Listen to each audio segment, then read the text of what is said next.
আপনাকে বলে রাখি, আমাদের বগুড়াতে দুইজন হ্যাভিওয়েট প্রার্থী প্রতিদ্বন্দ্বিতা করছেন। একজন বগুড়া সদর থেকে বিএনপির মাননীয় ভারপ্রাপ্ত চেয়ারম্যান তারেক রহমান, আর একজন আমাদের বগুড়ার পুত্রবধূ, যিনি শ্রদ্ধেয় সাবেক প্রধানমন্ত্রী ছিলেন। দীর্ঘদিন তিনি অনেক কষ্ট নির্যাতন সহ্য করেছেন। 16 বছর আপনারা বলেন যে বগুড়ার উন্নয়ন হয়নি। সেক্ষেত্রে এই দুইটা হেভিওয়েট প্রার্থী যদি নির্বাচিত হয়, বিপুল ভোটে তারা নির্বাচিত হবে ইনশাল্লাহ আমাদের ধারণা। সেক্ষেত্রে আপনি একটু কিছু বলবেন। না, প্রথমে একটা কথা বলি, আপনি যে প্রশ্ন করলেন যেরকম করে যে বগুড়ার কোনো উন্নয়ন হয়নি, আমার মনে হয় এই কথাটা একটু আংশিক সত্য, এটা পুরো সত্য নয়। এই যে ধরেন ঢাকা রংপুর রোডের যে প্রশস্তকরণ, এক্সট্রিম মশার কয়েল প্ল্যান্ট ফাইবার দিয়ে তৈরি, তাই সহজে ভাঙে না, সুগন্ধিযুক্ত ও নিরবিচ্ছিন্নভাবে জ্বলে। ডেঙ্গু, চিকুনগুনিয়া বাহি সহ যে কোনো মশার বিরুদ্ধে দেয় এক্সট্রিম সুরক্ষা।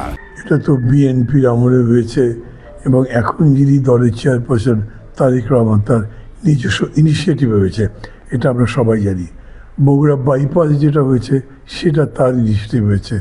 বগুড়া বাইপাস যেটা করতাল পূব পাশ দিয়ে হয়েছে, বা অনেকখানি এগিয়ে গেছে, পুরোটা কমপ্লিট হয়নি, সেটা এগিয়েছে। এছাড়া বগুড়াতে বেশ কিছু উন্নয়ন প্রকল্প হাতে নিয়েছেন তারা তখন, এবং সেটা মোটামুটি সম্ভব করেছেন। আওয়ামী লীগ যে 15 বছর ক্ষমতায় ছিল, আওয়ামী লীগের এবং বিশেষ করে তাদের প্রধানমন্ত্রী শেখ হাসিনার বগুড়ার প্রতি এক ধরনের সম্ভবত অভিমান বা রাগ যাই বলেন তাই ছিল, যেহেতু বেগম জিয়া তার শ্বশুরবাড়ি এখানে এবং বগুড়ার মানুষ সেই কারণে জিয়া রহমান এবং তার স্ত্রী বেগম জিয়াকে শ্রদ্ধা করে, ভালোবাসে, এবং তারা তাদের শাসন দিয়ে মানুষের মন জয় করতে পেরেছেন।